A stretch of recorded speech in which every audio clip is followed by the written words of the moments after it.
Tonight, before the lights in your house settle into their familiar silence, I want you to imagine something simple: a small village road, a faint breeze brushing across the rice fields, and somewhere in the distance an old radio hums quietly, the kind your grandparents used to place near the window so the sound could drift into the night. You sit there listening, not because ban mun tim heo kuyen lon lao now machivi toi quen mo toi quen rut nui, and yet tonight something feels different. Because while your village is resting, the world is trembling. Somewhere, far away, beyond the mountains, beyond the sea, beyond everything your daily life touches, there are four forces quietly shaping your future. One prints money, one sells debt, one manipulates belief, and the last one might be closer to you than you think. You do not see them, you do not vote for them, but when they move even just a little, the markets shake, nations panic, and the lives of ordinary people ripple like the surface of a pond struck by an unseen stone. Tonight, Japan has just pulled a trigger that may shift the balance of the entire global economy. You didn't hear the sound, no explosion, no siren, no warning, but the echo. The echo is coming for all of us.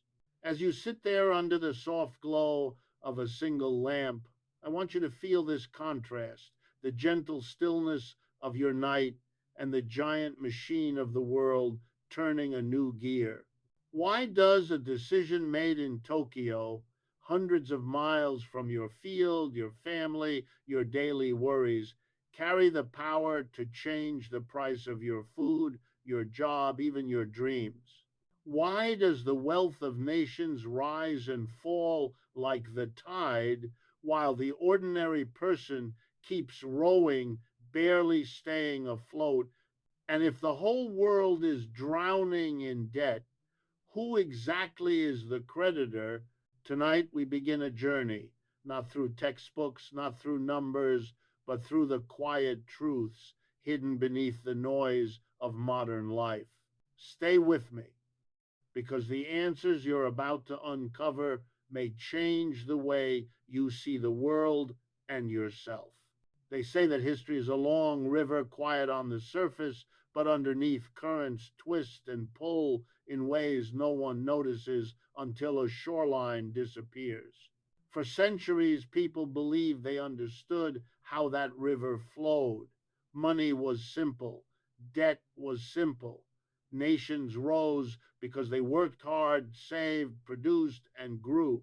That was the story parents told their children, the story schools taught their students, the story people used to comfort themselves on difficult days. But the truth was never that simple. And the world you thought you knew was built on a paradox so deep, so elegantly hidden, that most people lived their entire lives without ever seeing it. It began in many ways in 1694. England was desperate, bleeding from war, drowning in expenses it could no longer pay. The monarch needed money and needed it fast. So a group of wealthy lenders proposed something revolutionary. They would create a central bank. In return, the government would grant them the exclusive right to issue money backed not by gold, not by land, but by the government's own debt. It was a quiet moment, but one that changed everything. From that point on, money would not be something you owned, it would be something you owed. And yet, if you look back across the centuries, there is something almost poetic in the simplicity of that moment. They called it progress, they called it innovation. But in truth, it was the birth of a new kind of power, an invisible empire built not by armies, but by contracts, not by swords, but by signatures. By the 20th century, this model had spread across the world. Nations built central banks built financial systems, and financial systems built illusions that felt so real no one ever questioned them. They told people that money represented value, but money increasingly became something else, a claim on future labor, a promise written on air. By the time the world abandoned the gold standard in the 1970 seconds, the transformation was complete. Money no longer needed to be earned, it only needed to be created. Nations printed it, banks multiplied it, citizens borrowed it, thinking it belonged to them. It did not. For every dollar created, someone somewhere carried a debt. The wealth of a nation became measured not by what it produced, but by what it owed. And yet no one questioned this. They worked, they saved, they believed, they trusted, because the system seemed to function. Markets rose, loans were granted, homes were bought, dreams were financed, life went on.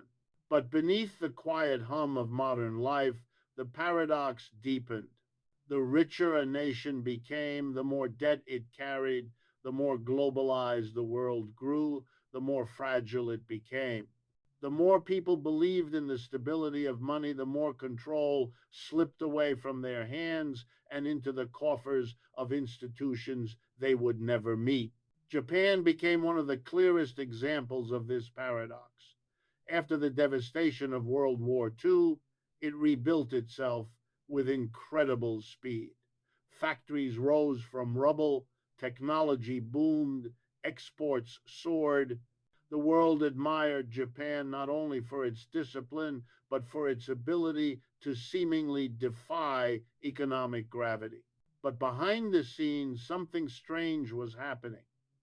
Japan wasn't just producing goods, it was producing debt, mountains of it. And as its economy grew, its central bank began to buy the country's own bonds at unprecedented levels. Year after year, decade after decade, the Bank of Japan accumulated assets no other central bank had ever dared to collect. By 2023, it owned more than half of its government's bonds and large portions of Japan's stock market through ETFs. From the outside, this looked like stability. But inside, it was something else entirely, a system that appeared invincible because it was too large to measure, too complex to challenge, too intertwined with the nation's identity to even question. They called it stimulus. They called it monetary easing. But in truth, Japan was doing something far more radical, replacing market trust with artificial support, turning the world's third largest economy into a structure held together by faith rather than fundamentals. And yet people accepted it, investors accepted it, even other nations accepted it because it worked, or at least seemed to. Markets were calm, the yen remained weak, inflation remained low. The Bank of Japan became a silent guardian, a giant hand pressing down on volatility, smoothing every ripple, hiding every fracture. But no system can hide its truth forever, especially not one built on the paradox of infinite debt in a finite world. When Japan recently pulled back, lifting interest rates, reducing asset purchases, the illusion cracked. It wasn't just a policy shift, it was a revelation, a reminder that behind every calm sea lies a storm waiting to be acknowledged. The moment the Bank of Japan took its hand off the scale, markets reacted like a machine whose bolt had just been loosened. Bond yields spiked, the yen trembled. Investors who had built multi decade strategies on Japan's stability suddenly found themselves exposed. And yet, beneath this turbulence lies a deeper truth, one the world has avoided for far too long. Stability built on artificial foundations is not stability at all, it is suspension. They believed central banks could print prosperity. They believed markets would always grow because they always had. They believed debt could expand without consequence. and they believed nations could borrow forever and remain sovereign. But the paradox is this: the more a system depends on artificial control, the more catastrophic its release becomes. Across the world, people are now beginning to see what they were never meant to question. They see that money is not a store of value, but a shifting promise. They see that nations do not control their economies, but rather negotiate with their debts. They see that the market is not free, but managed. And they see that when one central bank changes course, especially one as influential as Japan's, the entire global structure must adjust. It is not that the world was blind. It is that the world preferred not to look. Illusions offer comfort, and people choose comfort over truth when the truth threatens their understanding of stability. But truth once revealed cannot be unseen. Japan's shift is not merely a financial decision, it is a signal, a reminder that even the most carefully controlled system has limits, and when those limits are reached, the world must face the reality it has avoided, that prosperity built on debt is neither secure nor guaranteed. The paradox remains. Nations grow richer by borrowing more. People work harder to pay for money created out of nothing. And the institutions that control the system remain invisible, unchallenged, and unaccountable. That is the revelation. That is the truth behind the calm. And that is why the world reacts not to what Japan says, but to what Japan finally admitted, that no central bank can hold back reality forever. In the end, the greatest shock is not that the system is fragile. The greatest shock is that it always was. They thought the warning signs would come slowly, a shift here, a tremor there, a handful of experts raising their voices while the rest of the world kept walking. That was how crises used to look: gradual, predictable, familiar. But this time, everything accelerated. It was as if the entire global system had been holding its breath for decades. And when Japan finally exhaled, the world felt the shockwave all at once. At first, the changes were subtle. Bond prices slipped. Currency traders hesitated. Analysts wrote cautious notes filled with phrases like temporary adjustment and market normalization. But beneath those polite words was something far more urgent: fear, raw and unfiltered. Because the moment the Bank of Japan stepped back even slightly, the markets realized they had forgotten how to stand on their own. Japan had spent years, even decades, keeping volatility on a leash. When that leash loosened, volatility didn't walk away, it lunged. Bond yields spiked at a pace no model had predicted. Traders watched it unfold in real time, screens flashing red like a constellation collapsing. The yen swung wildly, surging in hours more than it once moved in months. Hedge funds scrambled to unwind carry trades they had treated like unbreakable laws of nature. The unwinding wasn't graceful, it wasn't orderly, it was desperate. Across the world, markets began to shake as if connected by invisible wires. In New York, futures slid before dawn. In London, bankers canceled their lunches. In Singapore and Hong Kong, traders stayed glued to their screens deep into the night, not because they understood what was happening, but because they didn't.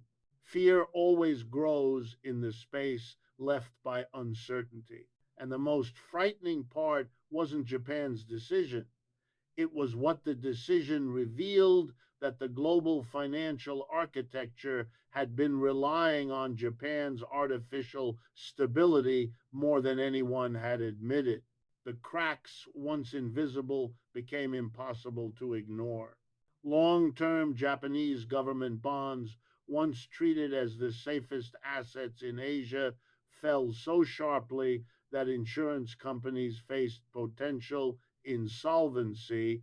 These were institutions that had survived wars, disasters, demographic collapse, and financial stagnation. But they were not built to withstand the aftershock of losing their economic anchor. They sold bonds to cover losses, which pushed yields higher, which created more losses, which forced them to sell again. A spiral began, a loop of fear feeding on itself. And like all spirals, it grew faster with every turn. Meanwhile, global investors who had borrowed cheap yen for years suddenly found themselves on the wrong side of a currency reborn. Positions built on leverage snapped, margin calls flew like sparks from a burning wire, funds closed positions that had nothing to do with Japan simply because they needed liquidity. Stability in one corner of the world evaporated value in another. In the streets of financial districts around the globe, the mood shifted. It wasn't panic, not yet, but the air grew heavier, conversations became shorter, coffee breaks disappeared. People stopped speaking in certainties, they started speaking in questions. How much of the world's financial system had been balanced on Japan's broken equilibrium? How many companies had survived only because interest rates were unnaturally low? How many governments had borrowed more than they could afford because they assumed money would always be cheap? The markets had always known the answers. They had simply chosen not to say them out loud. By the second week of the turmoil, the crisis began to take on a life of its own. Stock markets fell, not in a dramatic crash, but in a slow, relentless decline that felt like watching the color drain from a face. Banks tightened lending, businesses delayed investments, consumers paused their spending, unsure of what tomorrow would bring. What made it worse was the silence. Central bankers spoke cautiously, choosing their words as if every syllable could ignite a fire. Politicians blamed external forces, refusing to admit they had built their nations on fragile foundations. Economists wrote long essays explaining that the panic was premature, though their eyes betrayed something different, worry. The deeper truth was simple. For years, the world had ignored the cost of artificial calm. Now the bill had arrived. Japan's shift wasn't the crisis, it was the catalyst. The real crisis had been growing quietly behind the scenes: rising debt, shrinking growth, aging populations, fragile supply chains, geopolitical tensions, and a global economy addicted to zero interest rates. When the anchor moved, the whole ship plunged. People around the world began to feel it not through headlines, but through life itself. Grocery prices climbed. Loans became harder to obtain. Mortgages grew more expensive. Businesses announced layoffs. The sense of safety people had taken for granted began to slip away like sand through trembling fingers. Yet the most chilling aspect of the crisis wasn't economic, it was psychological. Trust, fragile, invisible, irreplaceable, began to erode. People no longer believed markets were stable. They no longer believed governments were prepared. They no longer believed experts knew what would happen next. And without belief, even the strongest systems struggled to function. In boardrooms, executives whispered about liquidity. In trading floors, veterans compared the moment to 1998, 2008, and every ghost of crises past. In living rooms, families watched the news with a quiet tension they hadn't felt in years. No one knew where the bottom was. No one knew if this was the beginning or merely the warning. The fear wasn't loud, it wasn't dramatic. It was slow and suffocating, like a fog settling over a town at night. And as the world tried to make sense of the unfolding chaos, another realization emerged, a dark, unsettling truth. The system had been designed to function only under perfect conditions. Once those conditions broke, the machinery began to grind against itself. Every safeguard created new vulnerabilities. Every intervention required an even bigger intervention. Every attempt to stabilize created instability somewhere else. It was a machine too complex to repair, too interconnected to isolate, too global to control. Japan's shift exposed that fragility. It showed how deeply the world depended on assumptions that were no longer true. It showed how easy it was for confidence to collapse. It showed how fragile the idea of economic progress really was. But the most frightening revelation was this: no one was in control, not governments, not central banks, not the institutions that had spent decades hiding the cracks. The crisis wasn't the result of one mistake, but of countless decisions made under the illusion of stability. The world had built a house of glass and convinced itself it was stone. Now, with Japan's move, the first pane had shattered. And even though the sound was distant, almost gentle, everyone understood that it was only the beginning. Cracks spread silently. Cracks spread everywhere. Cracks spread fastest when no one wants to look at them. As markets tumbled, as fear grew, as uncertainty deepened, the world found itself suspended between two realities, the one it had believed in and the one it now had to confront. Japan had changed direction. The markets had reacted, but the true crisis was only beginning to reveal itself. Because the most terrifying moment in any storm is not the lightning, it's the silence right before the thunder. You may not follow every chart, every interest rate announcement, every whisper from a central bank meeting behind closed doors. You may not trade bonds or currencies or futures. You may not even own a single stock, but you feel the consequences all the same. They enter your life quietly through the price of a bag of rice, the rent due at the end of the month, the paycheck that suddenly doesn't stretch as far as it used to. Crises rarely knock on the front door, they slip in through the cracks. Imagine yourself for a moment standing in your kitchen early in the morning. The kettle is heating, the radio is playing softly in the background, and the world feels almost normal. But then you hear a story, an update, a headline, a report that sounds distant, something about markets tumbling, currencies shifting, governments reacting. You think it has nothing to do with you. And yet somehow you sense that it does. Not because you understand the details, but because you can feel the change in the air. The crisis that began with numbers and decisions far away doesn't stay far away.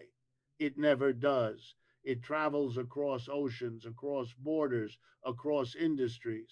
It finds its way into the routines of ordinary people, people like you, who simply want to work, to provide live, and hold on to hope. Maybe you know someone like the mother working at a garment factory in a growing industrial town. For years, she saved what she could, believing that if she worked hard enough, her children's future would be brighter than her own. She didn't ask for much, just stability. But when global markets shuddered, orders from foreign companies dropped, the factory cut hours, then salaries, then shifts. One morning, she stood with dozens of others outside the gates, staring at a notice taped to the wall: temporary closure pending market conditions. She didn't understand what interest rates in Japan had to do with her ability to buy groceries that week. But she understood what it meant to return home early with the weight of uncertainty pressing on her chest.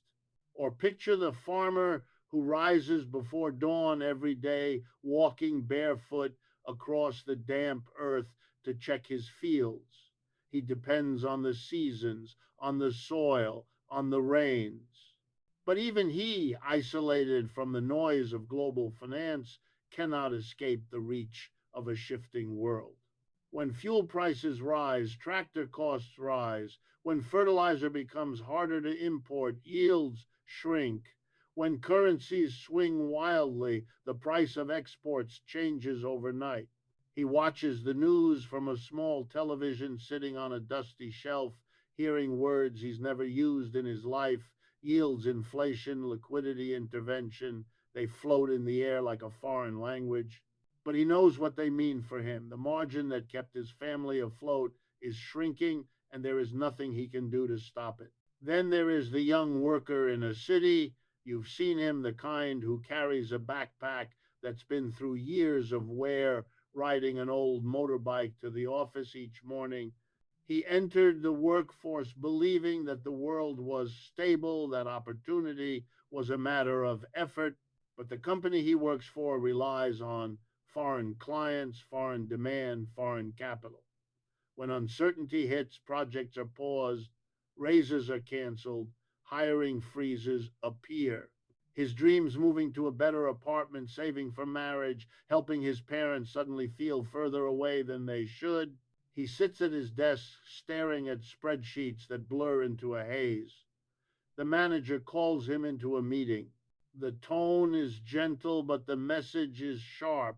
We're restructuring not because of anything you did, but because the world is changing. He walks out into the hallway with a tightness in his chest, wondering why decisions made in nations he's never visited can shape the direction of his life. And in a quiet fishing town by the coast, an elderly couple runs a small grocery shop.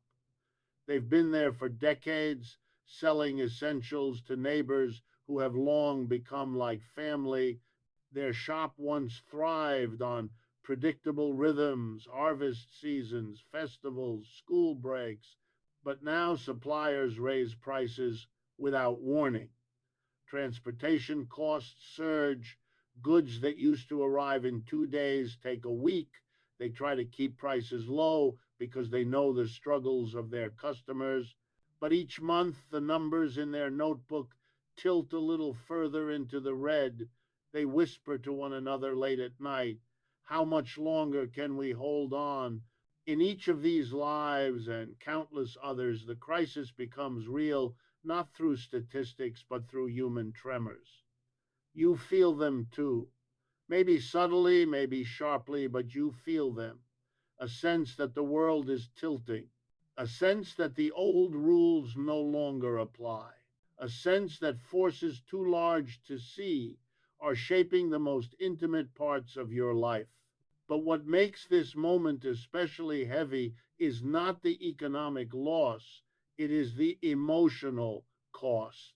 There is a different kind of pain that comes when people realize that despite their effort, their discipline, their sacrifices, they are still vulnerable to decisions far beyond their reach. You know this feeling.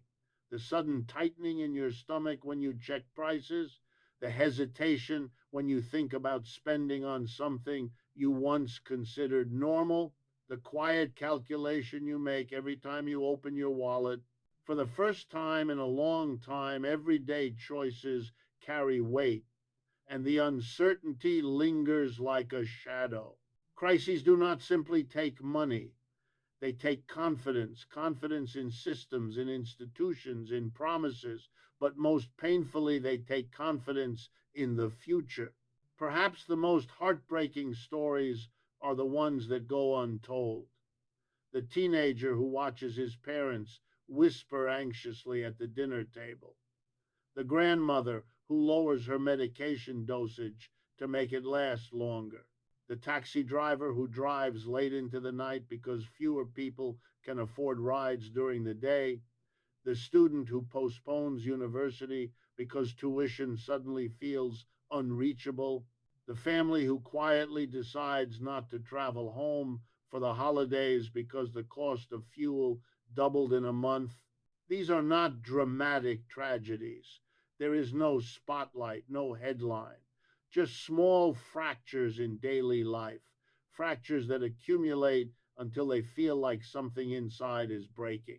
You may find yourself asking why the world works this way, why ordinary people bear the weight of decisions they never participated in, why the crisis spreads downward while the explanations rise upward, why those who cause the instability never seem to feel its consequences, and yet, even in this heavy moment, there is something deeply human that emerges.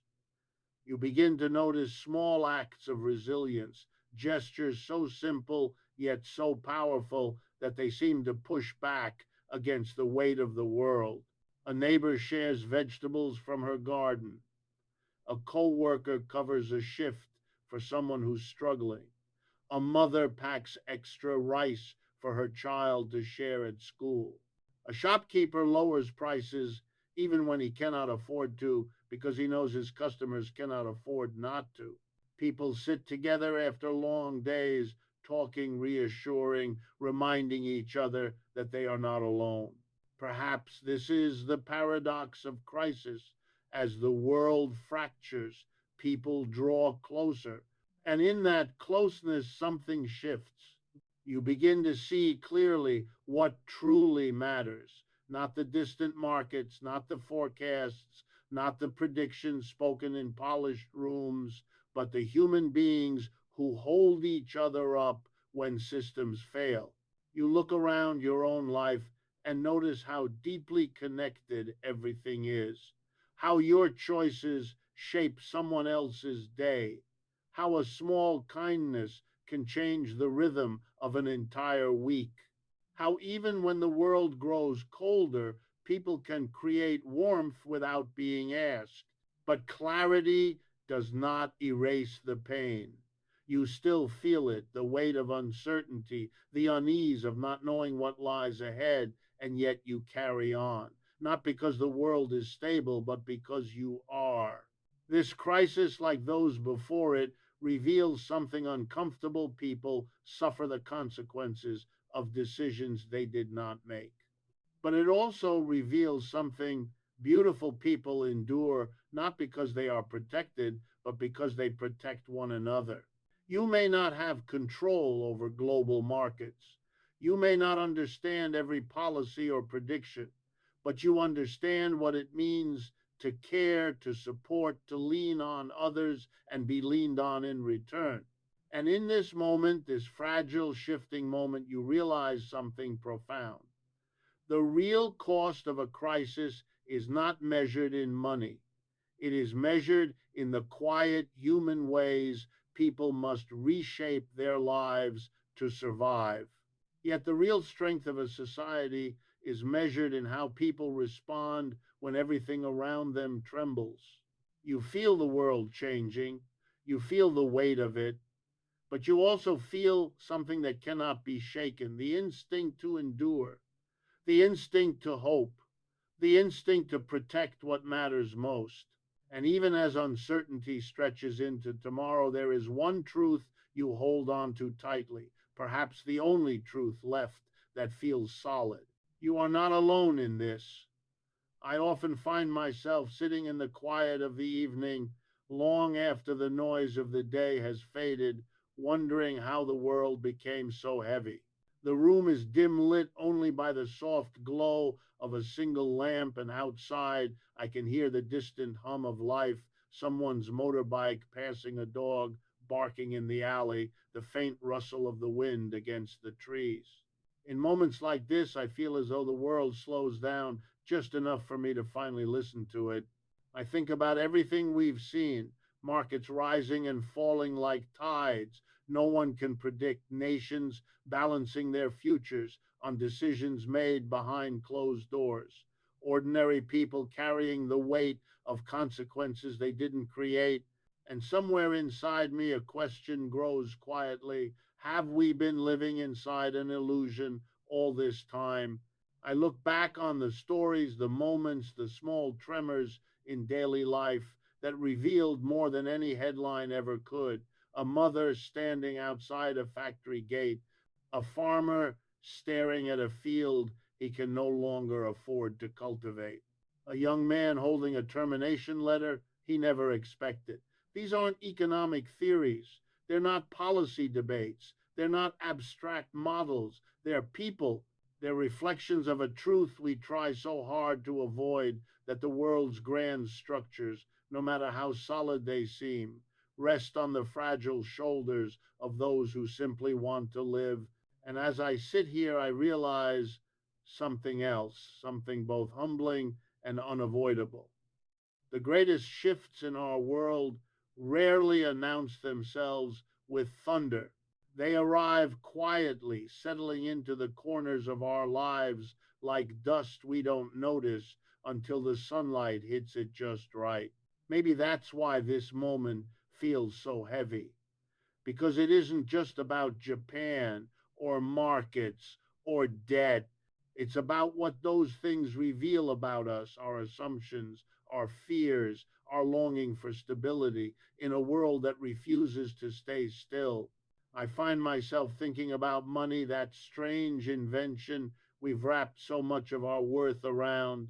I once believed money represented effort, discipline, sacrifice, but over time, I've come to understand that modern money is something else, a promise, a story we collectively agree to believe. And like any story, it can shift, stretch, unravel. When I look at the global system, I see a delicate balance held together not by certainty, but by trust. Trust that governments will keep their promises, trust that markets will correct themselves, trust that the future will resemble the past. Yet trust, I've learned, is the most fragile currency of all. Once it cracks even slightly, the entire structure begins to tremble. In moments like this, I try to remind myself that fragility is not failure. It is simply the nature of being human. We build systems because we long for safety. We create rules because we fear chaos. We cling to routines because they provide the illusion of control. But deep down, we know the truth: nothing is ever guaranteed. And maybe that is where the real reflection begins, not in blaming the world for its instability, but in acknowledging how much we've expected from it. We wanted certainty from a system built on speculation. We wanted permanence from institutions that shift with every new administration. We wanted fairness from a world that has never been equally balanced. We wanted stability without sacrifice. As I sit here thinking, I begin to understand something I never fully grasped before. Crises don't just expose the weaknesses in economies, they expose the truths we hide from ourselves, the truth that we are vulnerable, the truth that we are interconnected, the truth that life is shaped less by what we earn and more by how we endure, the truth that all of us, in one way or another, are navigating forces larger than we can see. I take a slow breath and listen to the quiet again. It's comforting, this stillness. It allows me to see the world not as a giant machine, but as a patchwork of lives, each with its dreams, its fears, its fragile hopes.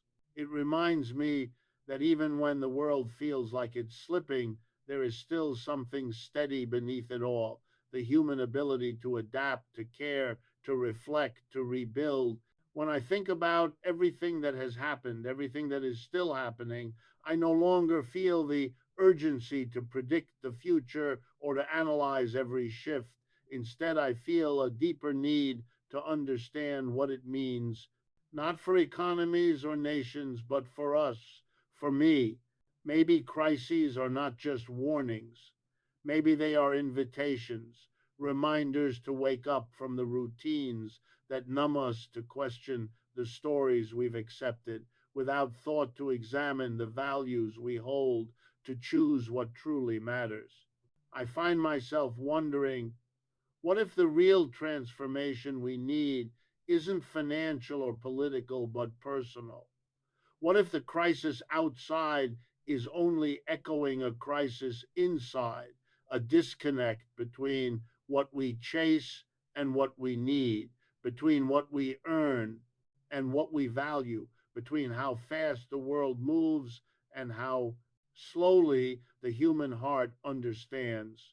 As I sit here with these thoughts, I feel something subtle shift within me, a kind of clarity, quiet but steady. I realize that in a world this fragile, the only real foundation is what we carry within ourselves: integrity, compassion, awareness, resilience. These things don't rise and fall with the market. They don't depreciate with currency. They don't disappear in a crisis. If anything, they become clearer when everything else becomes uncertain. Maybe that is the hidden gift inside. Moments like these, they strip away the noise and leave only what is true. I look around the room. The shadows are longer now, stretching across the floor like memories. The air has cooled. The night has grown deeper. And in this stillness, I feel an understanding settle in me, a sense that while the world is unpredictable, while systems may crumble and rebuild and crumble again, there is always a path through it if we choose to walk with intention. I don't pretend to have all the answers. I don't think anyone does. But I do know this: the world is not defined by the crises it faces, but by the people who live through them, by the choices we make in the quiet moments, by the reflections we allow ourselves to have, by the courage to continue even when the future is unclear. And as I sit here letting these thoughts rise and fall like waves, I find a calmness I didn't expect, a calmness born not from certainty, but from acceptance. The world may be shifting, breaking, rebuilding, transforming, but so are we. And maybe that is enough. Morning always arrives quietly. It doesn't rush. It doesn't force its way in. It slips through the cracks of the night patient and unannounced the way truth often does.